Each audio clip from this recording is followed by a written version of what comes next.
오늘 우리에게 주시는 말씀 이사야 6장 1절에 13절의 말씀 제목을 굴뚝이 신앙이라는 제목으로 함께 말씀을 나누도록 하겠습니다. 함께 사랑 인사 나누도록 하겠습니다. 하나님은 우리의 창조자이십니다. 하나님은 우리의 창조자십니다. 하나님은 우리의 구원자이십니다. 하나님은 우리의 구원자이십니다. 하나님은 우리의 전능자이십니다. 하나님은 우리의 전능자이십니다. 할렐루야. 아멘. 우리말에 종지부라는 말이 있습니다. 일의 끝마침과 생의 마감을 뜻하는 단어이죠. 시작이 없으면 끝이 있음을 의미하기도 합니다.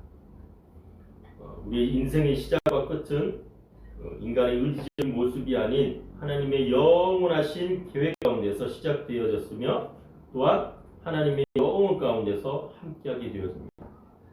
에베소서 1장 4절에서 5절에 보면 곧 창세전에 그리스도 안에서 우리를 택하사 우리를 사랑 안에서 그 앞에 거룩하고 흠이 없게 하시려고 그 기쁘신 뜻대로 우리를 예정하사 예수 그리스도로 말미암아 자기의 아들들이 되게 하셨으니 라는 말씀을 하고 계십니다. 하나님의 뜻대로 우리를 예정하사 하나님의 시간 안에 우리를 부르시고 또 하나님의 그 시간 안에 우리를 구원하시려는 하나님의 계획하심이 있다는 말씀이죠. 우리의 삶이 다하기 전까지는 우리의 인생은 끝이 아니고 잠시 쉬어가는 쉼표라는 사실을 오늘 본문은요 우리에게 말씀하고 있지만 우리는 이것을 망각하고 살아간다는 것입니다. 이 쉼표라는 것은 문장과 문장을 연결하는 그러한 기호입니다. 책을 쭉 읽다가요 쉬지 않으면 숨 넘어가잖아요. 우리 인생 또한 잘못된 인생, 어긋난 인생, 하나님이 원하시는 인생이 아닌 그러한 인생을 살아가다가 하나님께서 잠시 쉼의 시간을 주신다는 겁니다. 자, 그때 우리는 사업에 실패일 수도 있고요. 진학에 실패일 수도 있고요. 결혼에 어려움일 수도 있고요. 또 좌절과 절망의 그러한 모습들이 그러한 쉼표의 시간일 수도 있습니다. 모든 것이 끝이라는 굴레에서 벗어나오지 못하는 순간 우리는 이것을 깨닫지 못한다는 겁니다. 마태복음 11장 28절에 수고하고 무거운 짐진 자들아 다 내게로 오라 내가 너희를 쉬게 하리라 말씀합니다. 자, 여기서 쉬게 한다라는 표현은 헬라어로 아나파우오라는 뜻입니다. 이 말은 쉬게 한다라는 우리말의 그런 의미가 아니라 소생하게 한다, 회복시킨다라는 의미입니다. 여기 회복시킨다라는 의미를 우리가 조금 더 원어로 우리가 한번 되살펴보자면 성경이 말하는 이 쉼표의 의미, 회복한다는 그 의미는 끝이 아니고 죽음이 아니고 다시 되살아나는 원상복귀되는 것을 말하는 것입니다. 영어의 리스토어라는 단어는요 방향을 돌리는 것입니다. 또 하나는 회복하는 겁니다. 사단의 종되었던 우리가요 이제는 예수 그리스도의 자녀가 된 이상 그 이전에 행했던 모든 더러운 것으로부터 돌이킴으로 인하여 잃어버렸던 사단에게 빼앗겼던 그 모든 것들을 다시 회복하는 그 역사가 바로 쉼의 역사인 것입니다. 시편 23편을 보면 여호와는 나의 목자시니 내가 부족함이 없으리로다. 그 나를 푸른 불밭에 놓이시며 쉴만한 물가로 인도하시는도다. 여기서 이 쉴만한 물가로가 바로 이 쉼입니다. 왜? 여호와가 나의 목자가 됨을 선포하는 순간 하나님께서 이 모든 일들을 기획하시고 진행하신다는 것. 우리가 해야 할 일은 하나님의 그 기획하시고 진행하시는 일에 따라가는 순종하는 일이 우리의 역할일 것입니다. 대한민국의 현 시점을 보게 되면 냉소적일 수는 있습니다. 시니컬하게 냉소적일 수는 있어요. 그러나 냉철하게 판단해 보면 2030 아니 그 나머지 세대 또한 이러한 생각들을 갖게 됩니다. 그게 뭐냐? M4 세대라고 제가 말씀을 몇 번 전하기도 했지만 연애, 결혼, 출산, 포기, 내 집 마련, 인간관계, 꿈, 희망, 더 나아가서는 포기할 것들이 더 늘어나는 것. M4 세대라고 합니다. M4 세대. 지금 이 청년들과 2030 세대들이 M4 세대라고 부르짖고 외치는 이유가 무엇일까요? 끝이라는 겁니다. 더 이상 우리에겐 희망이 없다는 것이죠. 세상이 바라보는 관점은 이처럼 우리에게 기쁨과 희망을 주는 그러한 것들이 아니라는 겁니다. 왜 그럴까요? 시작이 다르니 끝이 다를 것이다. 시작이 다르니 아무리 해봐도 우리가 할 수 있는 것은 없을 것이다. 절망이라는 것입니다. 그들은 철저하게 인본주의적인 사고로 모든 것을 바라보기 때문에 할 수가 없고 될 수가 없는 것입니다. 하루아침에 우리가 살던 이 땅이 몇 억씩, 몇십억씩 되는 이 시점에 할 수 있는 것은 현실적으로 불가능하겠죠. 자, 그렇다면 하나님께서 바라본 이 땅을 향하신, 나를 향하신 계획하신 무엇일까요? 끝이라고 생각하고 더 이상 희망이 없다라고 생각하는 우리네 그 삶의 현실에서 희망절벽이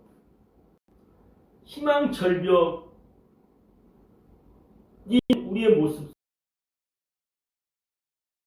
이사야 6장 오늘 우리가 읽었던 본문의 말씀을 보면요, 이스라엘 백성들이 처했던 시기와 우리가 처한 상황의 시기는요, 상황은 다를지는 몰라도 전해주는 의미는 동일한 겁니다.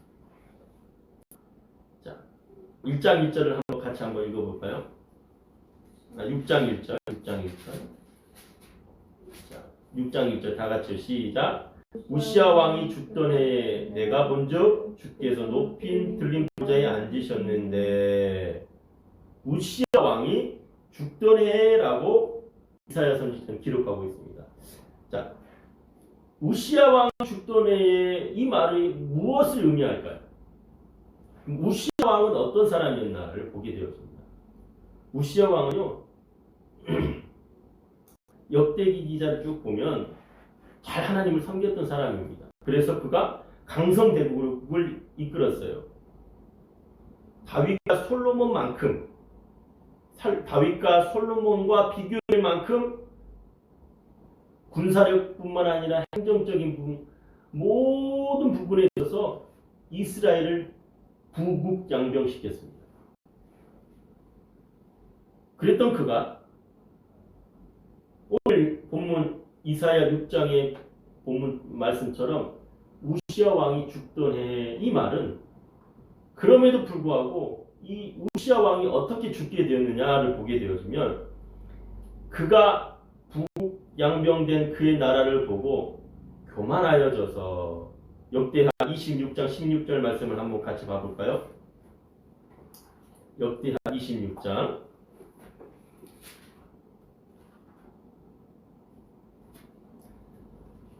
역대하 26장 16절 말씀. 참고로 이사야 선지자는요, 운요하의 4명의 왕들을, 이스라엘의 4명의 왕을 거치게 됩니다. 그 가운데 우시야 왕 때에 어떤 일이 있었냐면, 16절에 보면 그가 강성하여짐에 그의 마음이 교만하여 악을 행하여 그의 하나님 여호와께 범죄하되 곧 여호와의 성전에 들어가서 향단에 분향하였은지라. 자, 어마어마한 큰 죄를 범했죠. 이 죄는 월권행위죠. 월권행위. 성전에서 향단에 분향할 수 있는 사람은 제사장밖에 없는 것이죠. 그런데 그가 왕이라는 어떤 직분으로 그 일을 수행한다? 이스라엘에 있어서는 있을 수 없는 이야기입니다. 그럼에도 불구하고 그가 그러한 일을 행했을 때는 성경이 이렇게 기록합니다. 그의 마음이 교만하여져서 불순종의 씨앗이 떨어지면 우리가 걷잡을 수 없는 이 교만의 씨앗, 이 죄악을 낳게 됩니다. 그러면 우리가 알 수 있듯이 이스라엘 역사를 통해서 우리가 알 수 있듯이 사울이 걸었던 그 길을 통해서 하나님은 그를요 가차없이 내치십니다. 몇 번의 하나님은 기회를 주셨지만 그가 깨닫지 못한다는 거예요. 왜 그럴까요? 그의 마음이 교만하여져서 완악하여져서 하나님이 말씀하셔도 듣지 않는다는 거예요. 심장이 뛰지 않는다는 것이죠. 그때 하나님이 뭐라고 얘기합니까? 하나님께 범죄했다는 겁니다. 죄라는 것은요 하나님으로부터 멀어진다는 겁니다. 그러니까 관약을 쐈는데 관약을 맞지 않고 멀리 전혀 다른 방향으로 가버리는 것, 그걸 죄라고 성경은 원어 해석을 하자면 그렇다는 겁니다. 하나님으로부터 멀어지는 순간 우리 가운데 교만이 찾아와서 하나님을 대적하게 돼요. 자, 그랬던 그가요, 제사장 아사랴가 그것을 보고 지적합니다. 80명의 제사장과 함께 찾아가서 왕이 무슨 일을 행하였는지, 자 한번 볼까요? 18장 하반절에 보면 아론의 자손 제사장들이 할 바니 성소에서 나가서 왕이 범죄하였으니 하나님 여호와께서 영광을 얻지 못하리이다. 우시아가 손으로 향로를 잡고 분향을 하다가 화를 내니 그가 제사장에게 화를 낼 때에 여호와의 전 안 향단 곁 제사장 앞에서 그의 이마에 나병이 생긴지라. 지적을 당했어요. 하나님으로부터 제사장으로부터 지적을 당했습니다. 그가 범죄했다고, 하나님의 영광이 되지 않는다고, 하지 말라고. 그때 그가 화를 내는 순간 그의 이마에 나병이 생기게 되어집니다. 우리가 정결법에 보면은 나병 환자는요 격리되어져야 되고요. 그가 다 낫기 전에는 이스라엘 공동체 안으로 들어올 수가 없습니다. 그래서 그의 아들 요담이요 그의 뒤를 이어서 왕위를 이어갑니다. 자, 그랬던 그가 죽던 해, 우시아 왕이 죽던 해, 이스라엘이 이제 다윗과 솔로몬처럼 다시 강국이 되어서 주변 국가들이 두려워 떨 만한 그때에 왕이 교만하였다는 것, 이 스토리의 한 단편의 이야기가요 전부를 얘기하진 않을 수 있다라고들 다들 얘기할 수 있습니다. 그러나요 이스라엘이라는 특수성, 이스라엘이라는 민족의 특수성을 보게 되어지면 왕의 이 타락은, 왕의 교만과 이 왕의 타락은 곧 이스라엘의 타락으로 이어진다는 것입니다. 훗날 이스라엘이 멸망한 이유를 뭐라고 평가할까요? 민초들이 하나님 앞에 범죄했기 때문에 하나님의 진노가 그들이 임했다고 합니까? 그렇지 않습니다. 이스라엘 지도자인 왕과 제사장들이 하나님 앞에 범죄하였기 때문에 그들을 가르치지 아니하고 그들을 하나님의 말씀으로 이끌지 아니한 그 죄가 이스라엘 온 땅에 범람하였다라고 말씀합니다. 풍전과 등화와 같은 이 이스라엘, 그들은 위기의식을 느낍니다. 그 가운데 그들은 이제 끝이다라고 생각을 했을 겁니다.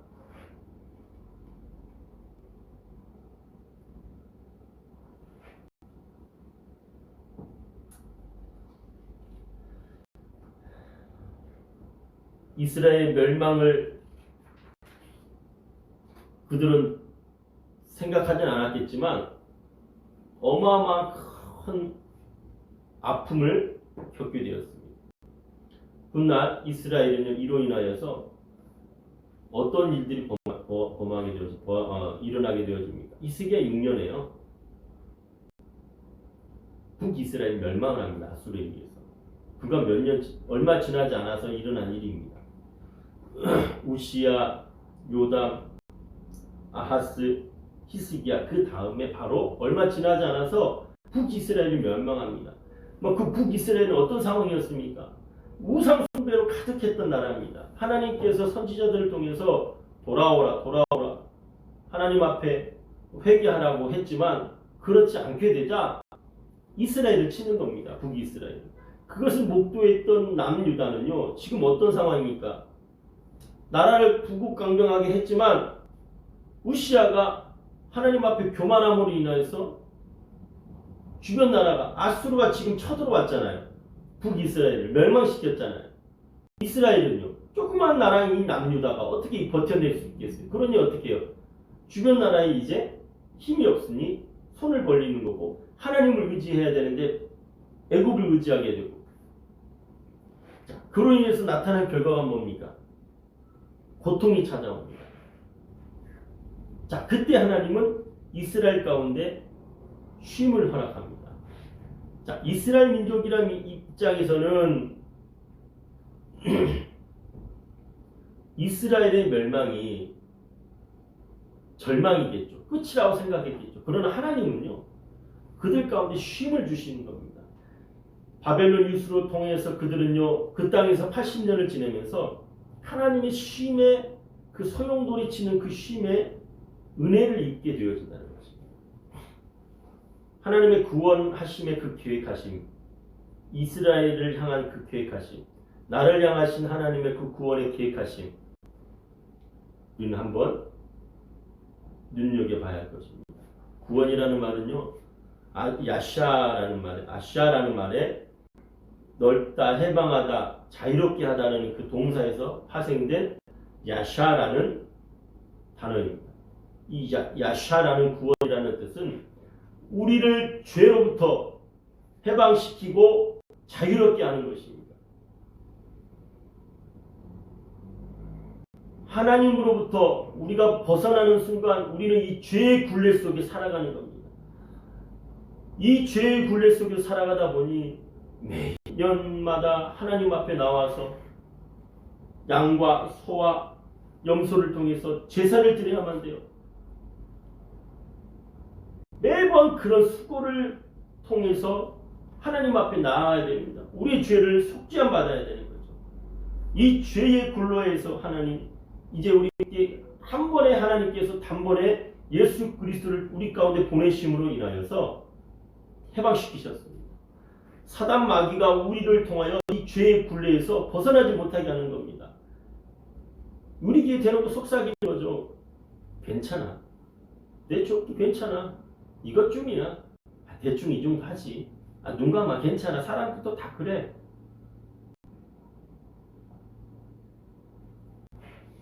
그러나 하나님이 영이신 성령이 우리 안에 임하시게 되어지면 이 회복의 시간에 우리에게 이걸 요구한다는 겁니다. 무엇입니까?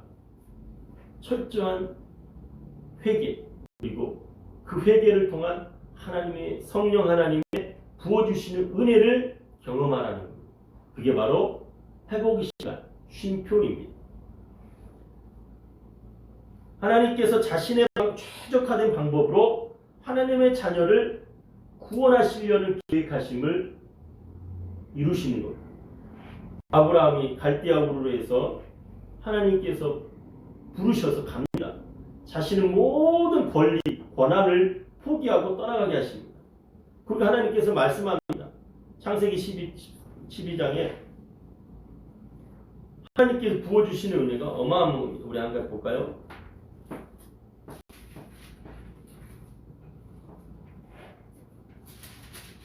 여호와께서 아브라함에게 이르시되 너는 너의 고향과 친척과 아버지의 집을 떠나 내가 내게 보여줄 땅으로 가라. 내가 너로 큰 민족을 이루고 내게 복을 주어 내 이름을 창대하게 하리니 너는 복이 될지라. 너를 축복하는 자에게는 내가 복을 내리고 너를 저주하는 자에게는 내가 저주하리니 땅의 모든 족속이 너로 말미암아 복을 얻을 것이라 하신지라. 이에 아브라함이 여호와의 말씀을 따라갔고라고 기록합니다. 여러분 안에 이러한 일들이 여러분들은 어떠한 결정을 하실까요? 아니, 주어진 그 현 상황을 절망 가운데 바라보고 있을 겁니다. 하나님께서는 이미 그 쉼표를 이끌어 가시는데 그 하나님께 허락하신 그 쉼의 시간에 풍덩 빠지지 못하는 거예요. 왜 그럴까요? 조금 따라가다가 불평불만하고 조금 따라가다가 불평불만하는 이런 어리석은 인간들. 이스라엘의 40년의 광야의 시간을 통해서 하나님께서 말씀하시잖아요. 마라! 쓴물입니다. 고통 가운데 한 쓴물인 거예요. 왜? 불평을 통해서 하나님으로부터 이어지는 그 은혜의 그 잔이 끊기는 순간 그들은 고통이 찾아오는 거예요. 그 고통을 온전히 감당하는 순간 하나님이 부어주시는 그 은혜는요, 이루 말할 수 없다는 것을 모른다는 겁니다. 아브라함이 그 갈대아 우르를 떠날 때 자녀라는 한 테마를 가지고 아브라함의 믿음을 시험하시고 구원하심을 보게 되어집니다. 그래서 그가 아브라함이 되는 것은 그의 자녀를 통해서 이루어집니다. 아브라함에게서는요, 이 자녀가 큰 테마입니다. 이스라엘 민족이 있어서 돈과 군사력이 올라가는 순간 교만이 찾아와 그래서 이웃 나라가 그들을 하나님께서 공경에 처하게 되고 이용하십니다. 이스라엘 백성들이 우상 숭배에 빠질 때 하나님은 이웃 나라를 들어서 사용하십니다. 그들에게 채찍이 되고요,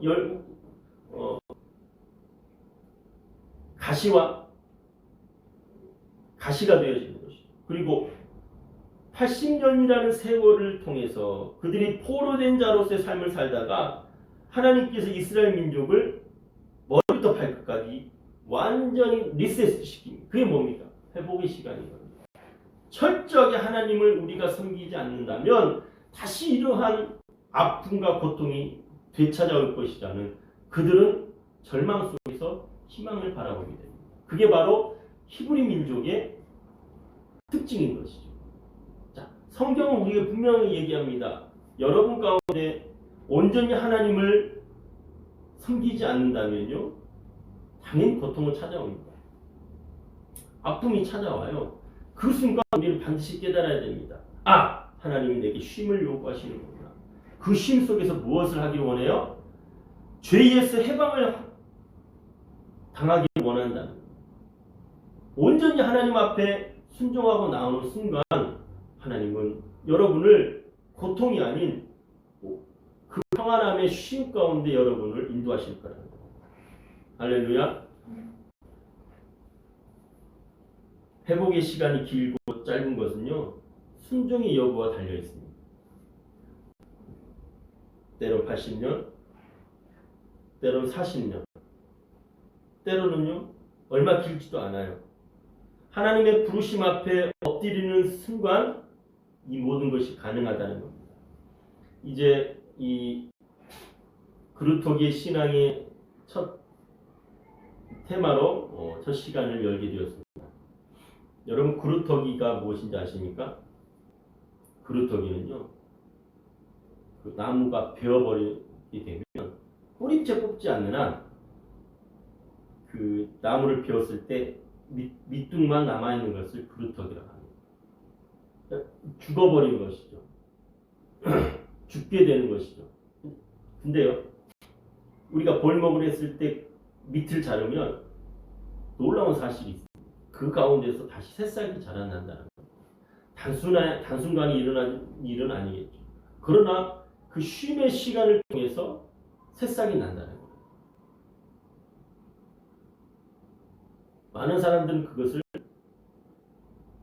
쉼이라 여기지 않습니다. 거기서 새싹이 나는 것에 대해서 희망이 잠깐 보이는 것에 대해서 기대하지 않습니다. 왜 그럴까요? 여러분을 향하신 하나님의 계획하심을 모르기 때문이고, 여러분을 향하신 하나님의 계획하심이 있음에도 불구하고 성경 우리가 분명하게 말씀합니다. 듣기는 들어도 보기는 보아도 온전히 알 수 없다는 겁니다. 그래서 하나님 앞에 우리가 무릎을 꿇고 하나님의 음성을 따라서 나아가야 되는 겁니다. 그때 비로소 하나님의 그 진정하심이 여러분 가운데 성취된다는 사실을 기억하시고, 어려움의 이 시간, 이 코로나로 인한 이 절망 가운데 있는 이 시간에도 불구하고 우리가 희망이 있다는 사실, 희망을 외치하는 세세라는 것을 잊지 마시고 예수가 그리스도 되심을 선포하는 저와 여러분이 되시기를 소망합니다. 기도하겠습니다. 오늘 또 나의 하나님 되신 여호와를 찬양합니다. 아버지 하나님, 우리의 연약함을 긍휼히 여겨주시고 체류하지 마시고 하나님의 은혜로 덧입혀 주시옵소서. 우리 가운데 이 쉼의 이 시간이 얼마나 소중한지 매일매일 주님 앞에 엎드림으로 나아갈 수 있는 우리의 삶 되게 하여 주옵소서. 예수님의 이름으로 기도합니다. 아멘.